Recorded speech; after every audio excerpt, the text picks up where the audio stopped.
Welcome back, squad. Negative Nancy time. Now we're hitting one player I hate in each round in fantasy. Let's go.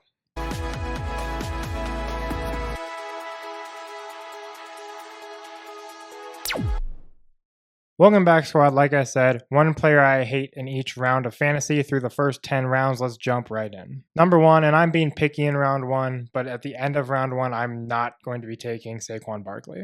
The injury history scares me, and the tush push scares me, but I think most of all, what scares me is the targets that the Eagles give to running backs. DeAndre Swift was 21st in receptions at running back last season with 39. You know who finished 2 catches above him?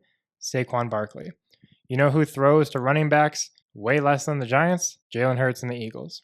Swift averaged 3.1 targets a game last season, and I'm not saying Swift is Barkley or that they're equivalent. I think Barkley's better. I'm still not super trusting that he's going to catch a lot of passes. I think the work's going to come from long runs and touchdowns. So either they're going to use the tush push less and Barkley will get more touchdowns, or he just won't be a top 3 or 5 running back. That's kind of where I'm at with it. I don't really want to take that risk. So I'm probably going to avoid Barkley, take someone else in that range who I think is a little bit safer. In round 2, it's Travis Kelce. Kelce's still good. There's no denying that. He still has Mahomes. He's going to be ultimately fine.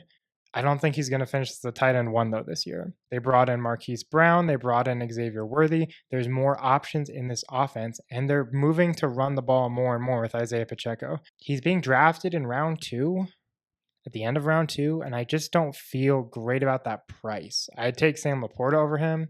He's going to be fine, and if he falls to me in round 3, maybe that's an option, but he's too expensive at the price he is for what you're going to get. He's getting older. He's 34, 35 now.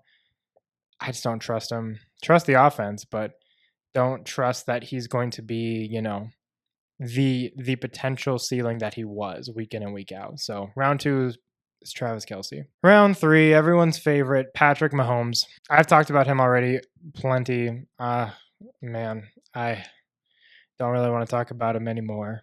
I don't have to. I'm not drafting Pat Mahomes. He's going around 3. It's too expensive. Check out the other videos I've done on him. Round 4 is Drake London. Drake London's interesting because I don't think he's bad, but I think you're drafting him at pretty near his ceiling. He's going at an ADP of around 36 right now, according to ESPN, and I think that's too expensive for me. I'm not saying he's not good. I'm not saying he's not talented, but I don't think there's much potential for him to go be a better wide receiver. Like, I don't see him cracking the top 10. Could be wrong, but I don't see him doing amazing. So I think his price is not astronomically bad. I just don't think you're getting much upside there. I think you're drafting him for what he is. And if there's an injury, if there's like a couple off games, if something happens to Cousins again, like all of that goes downhill. So I think you're drafting him at an expensive price for what you're getting. So I'm just out on him in round 4. If he falls, I love him and I like him a lot, but too expensive right now. Round 5, I've talked about him as well, Mark Andrews. The targets just aren't where they want to be. Derrick Henry's going to rush for a lot of touchdowns this year. I'm not in on Mark Andrews. Again, I've talked about him before. Check out the other videos. George Kittle in round 6. Again, I've talked about him before, but the targets are less than 6 a game. I just don't trust it. CMC's there. He's going to get all the touchdowns. Kittle will have some really good weeks and some really bad ones. That's just kind of what he does. So there's much better and safer tight ends I would like at that price. I'd take a Jake Ferguson over him. I'd take a Kyle Pitts over him, right? There's a lot of better options in that range. I'm out on George Kittle at that price. This one's going to ruffle some feathers a bit. Round 7 is Joe Burrow. He's been going at the beginning of round 7 at around pick 60-ish, according to ESPN. And for reference, Dak is going around 77, right? The high 70s. I think I would take Dak over Burrow in that instance.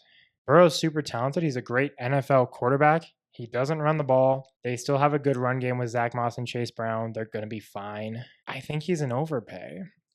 CJ Stroud especially is in this same criteria, but the Burrow, Dak, Stroud range, I'm just kind of out on all of those guys right now, which sucks because I love CJ Stroud, but his price is too pricey. But back to Burrow, T. Higgins, I don't know that he's going to be here all year.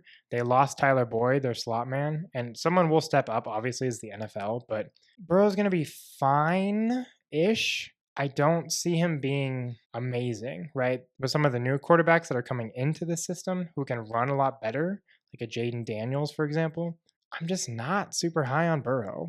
All it takes is for him, and this is hard when you have such an immobile quarterback. This is also a problem with like Kirk Cousins, right? They play a tough defense. If they play the Jets, for example, and he throws for, 2 or 1 touchdowns and a couple hundred yards, you would say like that's a decent-ish NFL game, not horrible.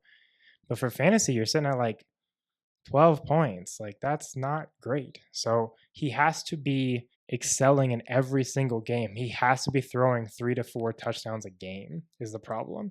And that's just not super sustainable. Not because Burrow's not talented, but because they're playing some really tough NFL teams. So if he ran, it would be a different story. They're still a good offense. They're still going to win a lot of games. But fantasy wise, I'm just kind of out on him at that price. If he falls a round or two, maybe I'd look at him. But Burrow, those immobile quarterbacks, I'm just not super interested in, honestly. At the 8-9 turn, even into the 9th round sometimes, we have people picking defenses. You know how I feel about defenses. Don't pick a defense. Let's do the opposite for this one. You could take Jordan Love a pick away from where you could take the Browns defense. I like that. Take Jordan Love. Don't take the defense. God, sometimes. Other than taking a defense in round 9, I pretty much am fine with you taking anyone at that ADP in that range, according to ESPN. James Conner, Jordan Love, Keenan Allen, Chris Godwin. I feel decent about all those guys at that price. So round 9, I don't really hate any of those guys, honestly. Free pick, I guess. Maybe you can trade it for like 2 or something. I don't know. Round 10. Who is going in round 10? Don't pick a